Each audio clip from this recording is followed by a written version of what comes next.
This was your lesson. I whispered those words under my breath as I stood on the front step, hand still on the door handle. My heart pounded like I'd run a sprint, but I hadn't moved more than a few feet. It was early morning, the light barely touching the sky. The air felt cold and raw, cutting into my lungs. I was leaving with my wife and daughters, heading out on what was supposed to be a family trip. We had packed the car the night before, double-checked the suitcases and the snacks, and now we were ready. Or so I thought. For the first few moments, I just stood there, breathing too fast, feeling something tightening in my chest. I forced myself to move. One step, another.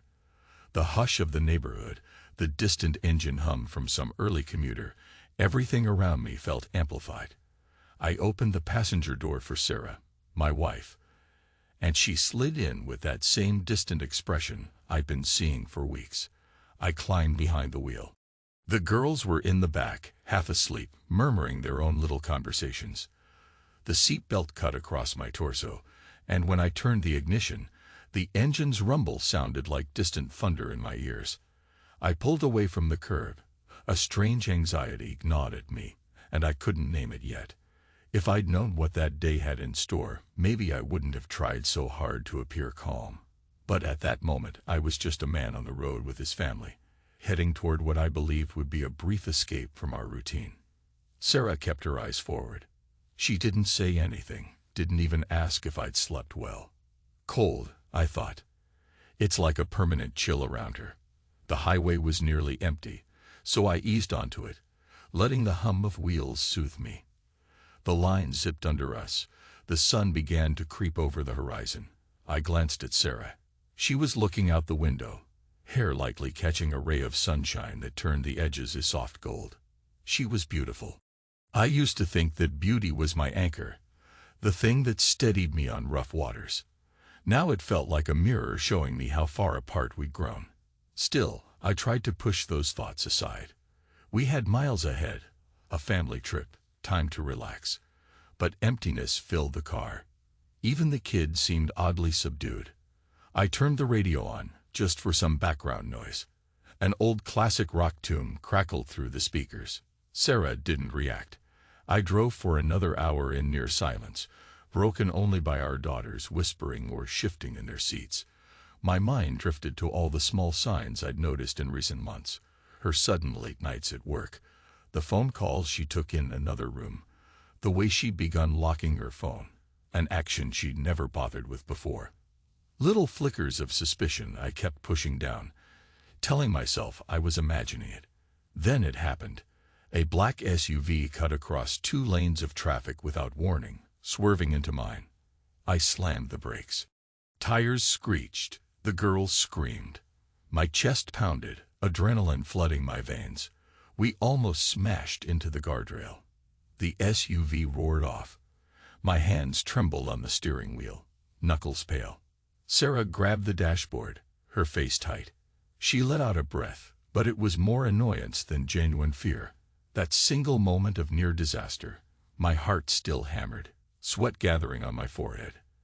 And yet she looked at me with an expression I couldn't place. Not relief, not gratitude, just emptiness. I pulled over onto the shoulder to calm my shaking limbs. The girls were startled, hugging each other. Sarah stared straight ahead, then turned slowly to me, lips parted, like she wanted to say something. But no words came.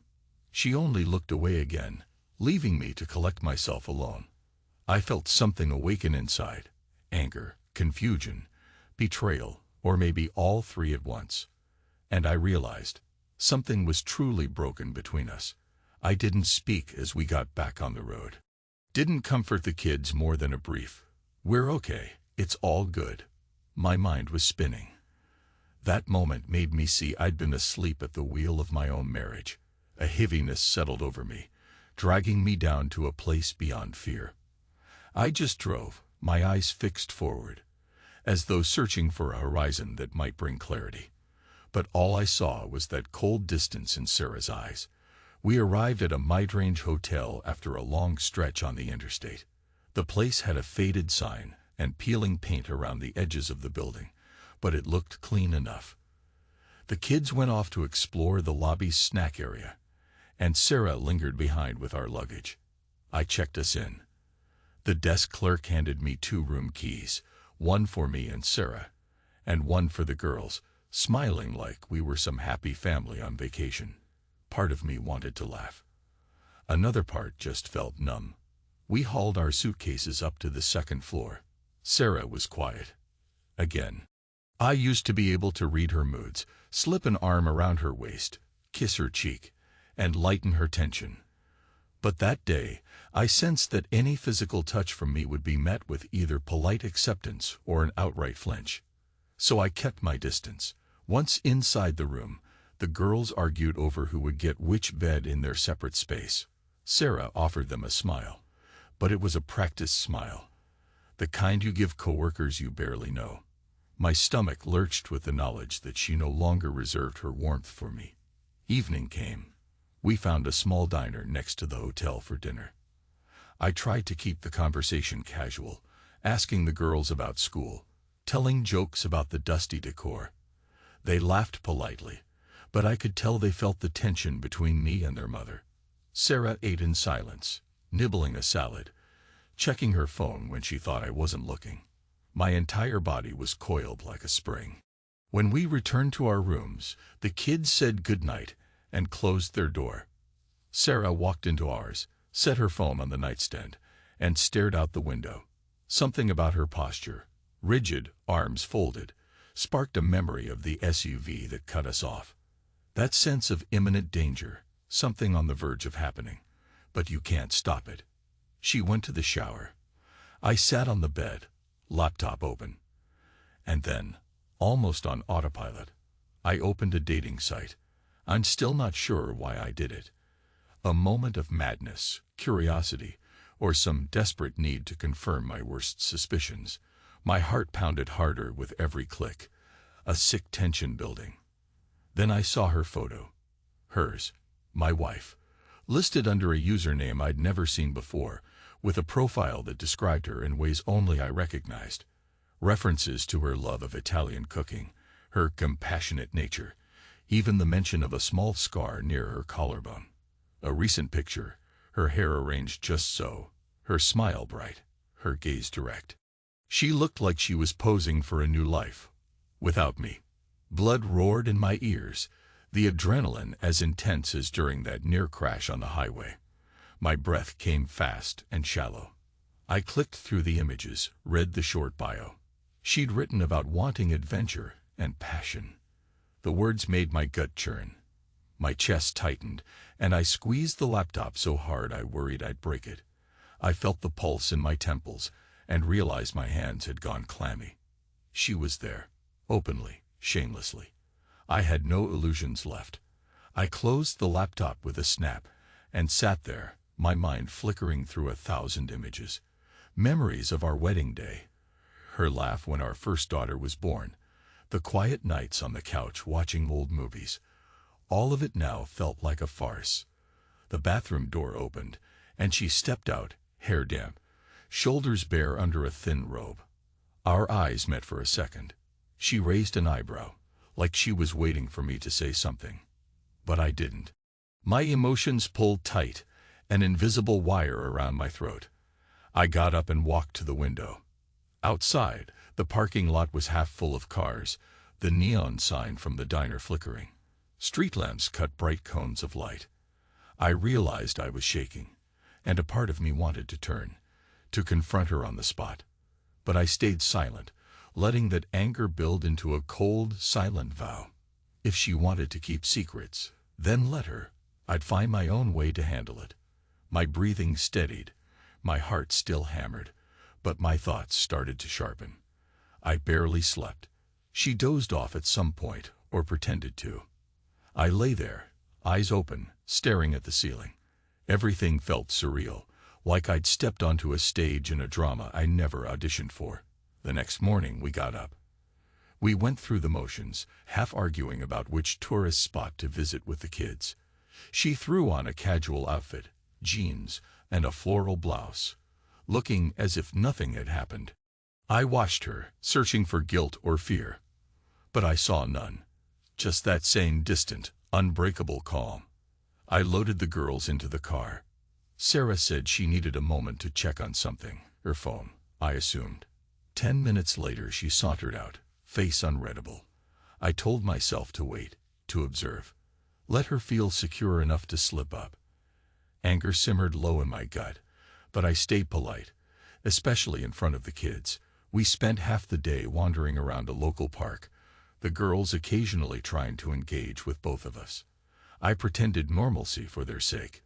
She snapped pictures, posted them on social media, where everything still looked perfect. By afternoon, I was tired of faking smiles. I told them I needed some time alone. Maybe I'd check out a nearby store or get the car washed. Sarah just nodded. Fine. I dropped them off at the hotel and drove away. Except I doubled back, parking discreetly down the block.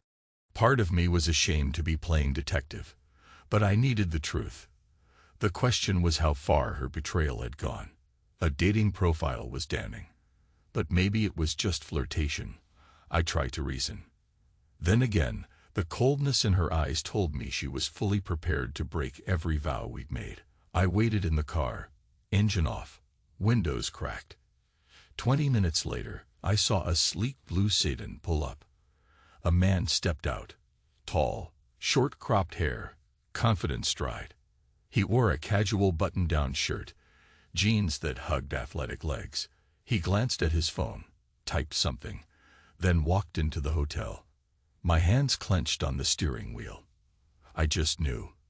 There was an ease in his posture like he'd been there before. A minute later, I pulled my cap low over my eyes and followed him in. The lobby was nearly empty. The desk clerk was busy with some paperwork. The elevator doors slid open, revealing the man leaning against the back wall, checking his phone. I waited for the next elevator, heart pounding, mind focused. When I reached our floor, I saw him in the hallway, heading for the room next to ours. The room we booked for the kids. My stomach twisted. The kids were not there. They were sharing a separate space we'd rented just for the night. But Sarah had the keys. Possibly she'd given him one. The door clicked shut behind him. I heard a muffled laugh. Hers. A thunderous pulse filled my ears. I edged closer, pressing to the wall. A muffled sound, intimate, unmistakably adult. My knees went weak, a wave of nausea hitting me. There was no doubt now. She wasn't just playing around online. She was with him, behind that door, betraying me in the rawest, most physical way possible. I inched away. My mind raced. I couldn't barge in there. That would blow everything up in front of the entire hotel, maybe even involve the kids if they came back early. But the reality of what was happening on the other side of that door felt like a brand searing into my skin. Quiet moans filtered through the thin walls, and I clenched my fists so tight my nails bit into my palms. That single moment changed me. Something in me snapped, but I kept a grip on myself, forcing the rage inside a steel cage. I needed to be calm, methodical, to figure out exactly how to handle this. It lasted about half an hour. I stood by the vending machine at the end of the hall, staring at a blinking soda selection, hearing the faint echoes of their activity. My mouth went dry. My thoughts turned black. But I didn't look away, didn't flee. I waited for him to leave. When he finally emerged, he had a faint smile on his face, and he was adjusting his shirt cuffs. He walked past me without even a glance, the powerful scent of his cologne lingering. My teeth ground so hard I felt my jaw cramp. In that moment, my entire life turned upside down. I let him go. I wanted to rip him apart, but I let him walk. Because I needed the bigger revenge, the final blow that would take down this entire facade she'd built. Back in my car, I gripped the wheel, taking deep breaths. My phone buzzed. It was a text from Sarah. "We'll meet for dinner at 6, okay?" So casual, as if she'd just stepped out to run an errand. I stared at that text, my vision blurring from fury. Then I typed a simple reply. "Sure." My thumbs shook on the screen. I drove around aimlessly, trying to cool the white-hot rage swirling inside. Scenes of them together haunted me. Her arms around his neck, the betrayal spelled out in sweat and soft gasps. By the time I got back to the hotel, it was nearly evening. The kids were back from the pool. Sarah was in fresh clothes, hair damp from a shower, a faint glow on her cheeks that she tried to hide under a neutral expression. The sight of her made my skin crawl, but I forced a friendly act. I greeted the girls warmly, ignoring her. She noticed. Her mouth tightened. We went out for dinner. The tension at the table was sharper than the night before. The kids picked up on it, exchanging worried looks. Sarah said nothing. I asked her a question or two about our plans for tomorrow, but she only shrugged. The girls tried to fill the silence with talk about what they'd seen at the pool. It was awkward, but I endured it. Her phone stayed close to her hand, like a safety net. When the meal ended, we walked back in silence, under the hotel's buzzing neon. A heavy hush fell between us once we got the kids settled in their room. She followed me into ours. I locked the door behind us. She turned to me, and for the first time, I saw something like fear flicker in her eyes. I leaned against the dresser, arms crossed. My chest felt tight, my breathing steady but forced. We stood that way for a long moment, a standoff without words. Then I said, quietly, "Are you happy?" She parted her lips, hesitated, but didn't speak. I repeated, "Are you happy?" She shook her head slightly, as if denying my question even existed. But I continued, my voice low. "I saw you." Still no reply, no protest, just the sudden tension in her posture, the minute trembling in her fingers. All I heard was my own breathing. My mouth felt dry, and I realized my hand had curled into a fist at my side. When she made no effort to deny it, I moved to the window, staring at the same parking lot where I'd stood in fear and suspicion. Her silence was worse than screaming or crying. That cold refusal to engage. She stood there, arms wrapped around herself, eyes downcast. I demanded an explanation, but her lips stayed pressed together. I asked who he was, how long it had been going on, and still no words. Just that distant, haunted gaze. My fury surged, wanting to break everything in the room, to force her to speak. But I held it down. If she needed me to be the monster, I'd become it later. For now, I wanted her to know I was fully aware. I closed my eyes for a moment, feeling the burn behind my eyelids. Then I spoke, voice shaking, telling her I'd found her profile, that I'd waited outside that room. Her breath caught, a slight quake in her shoulders. She tried to mouth something, maybe an apology or an excuse, but no sound came out. I waited, giving her space to talk. She didn't. A calm, lethal anger surged through me. The distance between us felt like an uncrossable canyon. I left her standing there and walked out, letting the door slam. She didn't follow me. I took a slow, measured walk down the hallway, ignoring the elevator, descending the stairs step by step, until I hit the lobby. My reflection in a glass panel showed a man I barely recognized. Face tight, eyes dark and hollow, jaw clenched in a grim line. In the parking lot, I leaned against my car and lit a cigarette, a habit I'd mostly kicked years ago. The smoke felt harsh in my lungs, but it was something to anchor me. 1,000 thoughts hammered at my skull.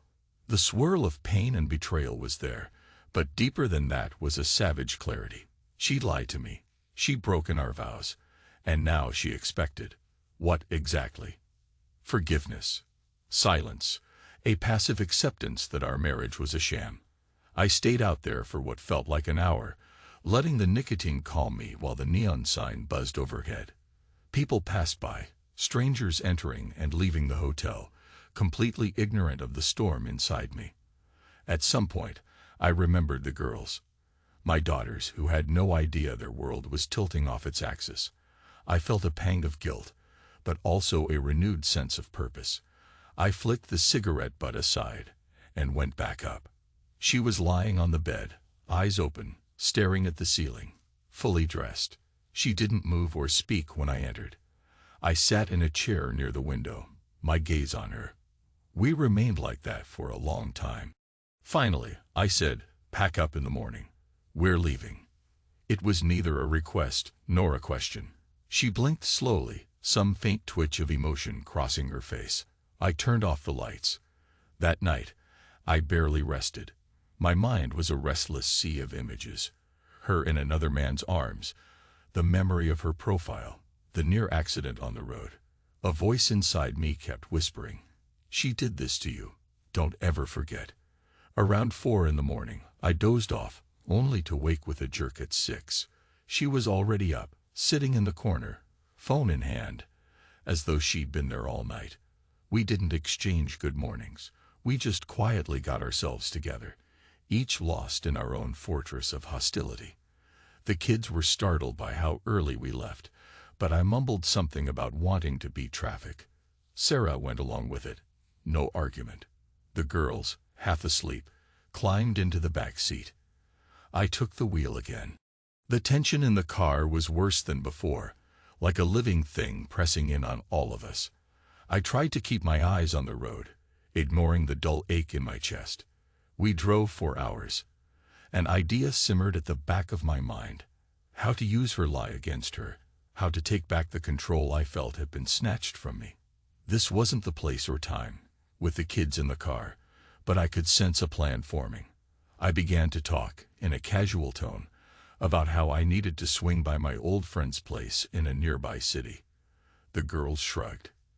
They didn't care. They just wanted to sleep or stare at their phones. Sarah stiffened. She likely suspected something, but she didn't protest. We arrived at a modest suburban neighborhood, where a friend of mine, an ex-military buddy, lived. I told Sarah to wait in the car while I picked something up. She gave me a wary look. The girls were distracted, so she didn't make a scene. I stepped out, walking up to my friend's door. I explained in hushed tones that I needed a favor. I'd call him soon, lay out some details. He nodded, concerned, but didn't pry. We parted with a handshake that felt loaded with subtext. Back in the car, I glanced at Sarah in the rearview mirror. Her eyes met mine. She knew something was brewing. Part of me wanted her to feel the dread I'd felt, to sense the ground shifting under her feet.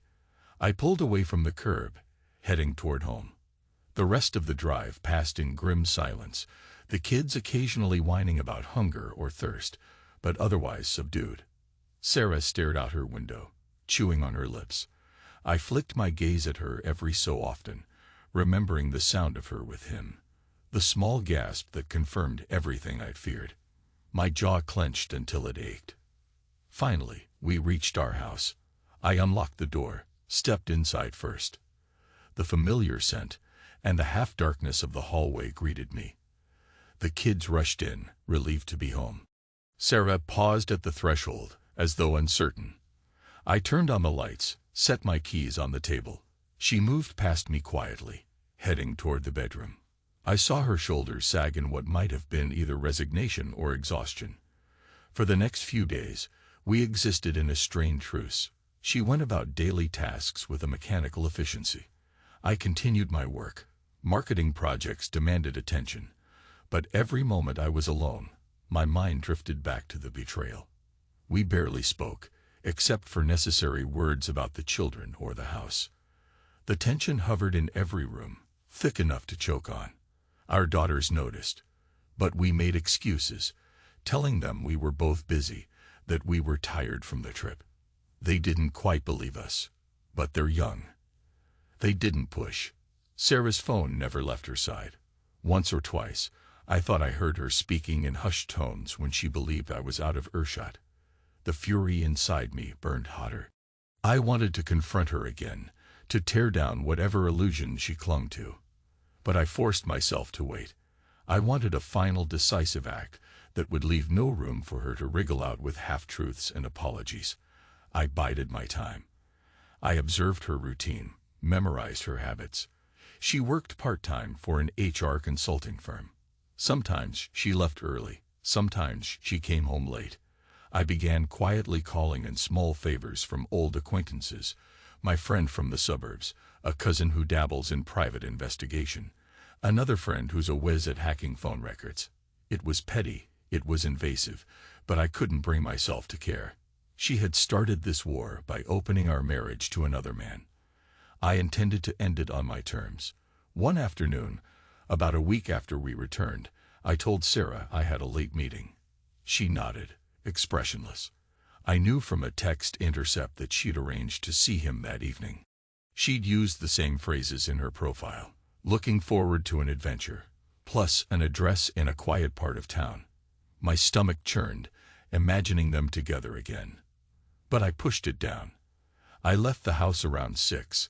Instead of going to any meeting, I parked in a place that gave me a view of the building she'd specified. Sure enough, at 6:30, her car rolled up. She got out, wearing a modest blouse and skirt, hair pinned up, carefully casual. She entered the building. My chest felt like it was full of broken glass.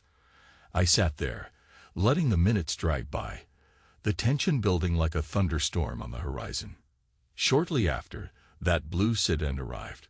He stepped out, tall, confident, scanning the area before heading inside. My hands twitched on the wheel. The urge to confront them now was overwhelming. But no, I told myself. Wait for the right moment. About 30 minutes later, I slipped out of my car. Heart pounding, I made my way up a stairwell, found the door to an apartment my sources had said belonged to him. I placed an ear to it. Their voices were faint inside. My breath came in short bursts, adrenaline racing. I tried the doorknob, locked, of course. I pulled out a small gadget my cousin had given me, some sort of improvised device for surveillance. I threaded it carefully against the door, hooking it to the peephole from outside, aligning the tiny camera so I could see inside. The feed went to my phone. The image flickered and stabilized, revealing a partial view of the living room. Empty. Then they came into frame. Sarah's hair was down, her arms around his neck. They kissed deeply. My heart thundered in my chest. I saw him slide his hands under her blouse. She let out a small gasp. She pressed herself against him, arching her body.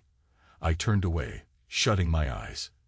Even though I was prepared for it, the sight still burned. My phone screen was capturing it all, though the angle was limited.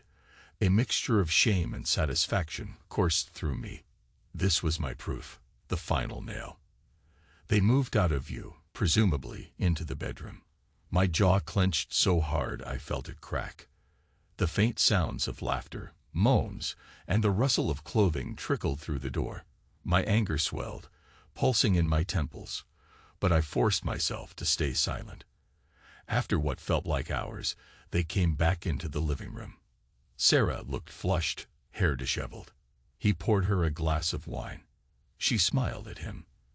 That image, her relaxed, content expression, was like a knife twisting in my chest. I ended the recording, reeling the small camera back into my pocket. Quietly, I hurried back to my car. I sat there, phone in hand, breath ragged. My face felt hot. I'd seen enough. I had enough evidence to burn her world down if I chose. But what now? I'd fantasize about violence, about barging in and making them pay. But I knew that wasn't the route. I needed something colder, more exacting. Over the next few days, I gathered everything. Screenshots of her profile, copies of messages, the discreet video from the door. I compiled it into a single folder on my computer labeled only with her name. Then I prepared my own exit plan. I took money out of our joint accounts, carefully, so as not to arouse suspicion. I changed passwords, updated my personal bank accounts, locked down any business finances she could access. She was too preoccupied with her affair to notice. I also found out more about that man, Daniel. He was an 8 hotshot with a big salary. No wife, no kids. He'd left a string of relationships behind him. Clearly the type who thrived on the thrill of stealing another man's woman, then discarding her. My resentment toward him sharpened each time I uncovered a new detail, but my anger at Sarah was worse. She chose to do this with him. He didn't vow to love me for life. She did. When everything was in place, I confronted her at home. The kids were out at a friend's house for the afternoon. Perfect timing. I found her in the living room, reading on the couch. She glanced up, saw the expression on my face, and set her book aside. I took a seat across from her, leaning forward. Slowly, I told her I knew every detail, that I'd seen her with him. I described the videos, the messages, leaving out nothing. A flicker of panic crossed her eyes, but again, she didn't speak. She just pressed her lips together until they turned white. I told her we were done. I was going to a lawyer first thing in the morning. She could expect divorce papers by the end of the week. Her mouth parted, shock apparent. But she didn't beg, didn't cry. She stared at me, a sheen of tears in her eyes, but no words. I pressed on. Quiet, controlled rage dripped from every syllable as I explained how I would protect my interests, how I'd keep the house and ensure the kids stayed with me. The hush in the room was thunderous. Then came a moment I hadn't anticipated. She swallowed, tried to say something, but her voice was a rasp. There was no apology, no explanation, just a choked whisper of my name, as if that alone could fix anything. I let the silence flood back in, stared at her for a long, excruciating moment. The memory of her moaning in that hotel room, the sight of them entwined, replayed behind my eyes. A wave of disgust rose in me. I forced myself to remain calm. Why? I finally asked. She looked at me, tears now brimming, but she still wouldn't speak. The anger in me flared hotter than ever. Answer me, I demanded. She shook her head. Her lips trembled, but no sound came out. A savage part of me almost admired how consistent she was, maintaining that stony silence, no matter how I tried to provoke her. I got up, pacing the living room, fists clenched. Then I turned and said, "You want him? Fine. Go to him." Her eyes widened slightly. "Pack your things. Leave." I stepped forward. She shrank back, pressing into the couch. For a moment, I felt a surge of pity for us both. Then I crushed it. She just sat there, tears finally spilling down her cheeks. The only words I heard her form were the faintest, "I'm sorry." I paused. That apology hung in the air like a distant echo. I glared at her. "No, you're not," I said. "Not enough to explain. Not enough to speak up before I found out. You're only sorry I caught you." My voice shook at the end, the rage turning sour in my throat. I walked out of the house, leaving her in that silent, tearful state. It felt like a dream, like I was stepping out of my own body and floating through a harsh, black sky. I got into my car, but I didn't drive off immediately. Instead, I clenched the steering wheel, head bowed, and let out a single ragged exhale. That evening, I made calls to finalize everything. My attorney friend was sympathetic, offering to expedite the paperwork. My detective-minded cousin had already provided me with copies of everything that could be relevant in court. If she tried to fight me for custody or finances, I would bury her in evidence. Yes, it was cruel. Yes, it was calculated, but I felt no remorse. Not after what she'd done. She came into our bedroom around midnight, wearing the same robe she'd worn in that hotel. My stomach churned. I was sitting on the edge of the bed, staring at nothing. She stood in the doorway for a long moment, tears tracking silently down her face. I expected her to speak, to beg, but she didn't. Finally, I said, "Get out." My voice was low and flat. She stood there for another second, then turned and walked away. For the next few days, we existed in the same house, but different worlds. The kids sensed the shift. They asked me if Mommy was okay. I lied, told them she was just tired or stressed. She avoided them, too ashamed or too broken to maintain her usual facade.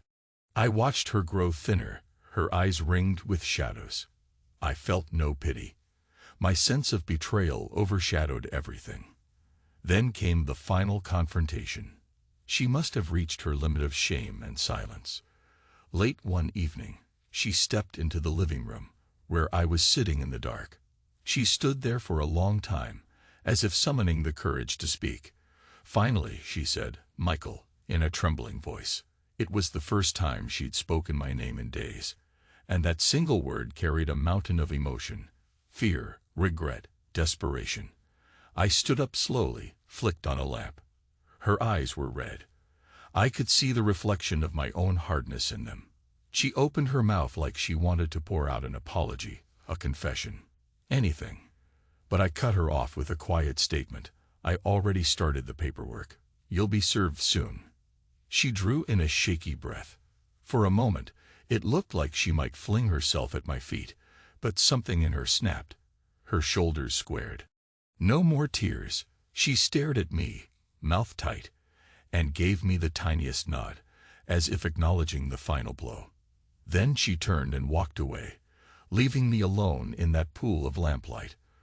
The next morning, I woke up early and left. I didn't say goodbye to her. I kissed the kids on the forehead while they slept. I got in my car and drove, not sure where I was heading. I found myself following the same highway we'd taken for that ill-fated trip. The sky was overcast, the road slick from a recent rain. The lines on the asphalt blurred in my vision. I remembered the SUV that cut us off, how close we came to smashing into the guardrail. The adrenaline, the fear, and her cold, distant face. I tightened my grip on the wheel and thought, this is the real accident. The collision came later, with my heart slamming into the truth of who she was, what she was willing to do. There was no seatbelt, no airbag for that crash.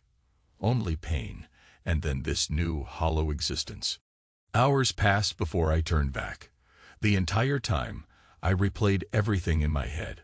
Her profile, the nights she came home late, that humiliating half-hour by the hotel vending machine. I realized something. Time wouldn't fix this. It wouldn't soothe the ache or make me forget. It would just erase the details, dull the edges, until one day I'd be left with a scar. That's how time worked. It didn't heal so much as it ground everything down. When I finally returned home, she was gone. I walked into an empty living room. The kids were at school. The kitchen table had a note on it. "I'm so sorry. Please forgive me." But I knew it wasn't a plea for real forgiveness. It was her last, desperate attempt at leaving a mark on my conscience. I stared at the paper, at the trembling script. I tore it in half and dropped the pieces in the trash. I made coffee. The house was deathly silent, but I welcomed it. I sipped from the mug, looked around at what used to be our family home, and realized it was mine now. Cold, hollow, but still mine. And I thought back to that first moment I'd felt something was wrong, when that SUV nearly smashed us on the highway. The panic, the surge of adrenaline, the clarity that followed. It was like fate had tried to warn me how quickly life can change. I found a slip of paper in my pocket, old and crumpled. I remembered carrying it around as a kind of talisman, in case I ever needed a push to walk away from a broken situation. The words had once seemed so powerful, something along the lines of, "If you must let go, do it swiftly." Now, those words were irrelevant. I'd already made my choice. I glanced at the clock. The kids would be home soon, and I'd have to explain where their mother had gone. I felt a twinge of pain for them. They didn't deserve any of this. But life doesn't wait for permission before it fractures. My phone buzzed with a message. From my lawyer, or from the bank, or from a friend, I wasn't sure. I didn't even check it. I needed a moment to savor the quiet, to gather myself before the next wave of responsibilities crashed down. In that hush, I repeated the words I'd started with in my head. This was your lesson. Maybe it was hers, maybe it was mine. Maybe it was both. But either way, there was no going back. I set down my coffee and walked to the window, looking out over the street. The day was moving on. So would I. The end came not with an explosion, but with a slow fade of everything we once had. It felt frightening in its finality. And yet, in that silent room, I found an odd sort of relief. My heart still ached with betrayal, but my anger had tempered into resolve. The knowledge that I'd survived this, that I'd taken control of my life, gave me a grim satisfaction. The next steps wouldn't be easy. Raising 2 daughters through a divorce, navigating all the legalities. But I'd do it on my terms, free from her deceit. I turned from the window, taking one last look at the torn note in the trash, and walked away without another backward glance. The house was mine now, quiet and honest in its emptiness, just as I intended my future to be. I thought of her cold, distant face one last time, and I almost laughed. Time wouldn't heal me. It would only erase, bit by bit, until the pain was a dull echo. That would have to be enough. And maybe that was the lesson all along.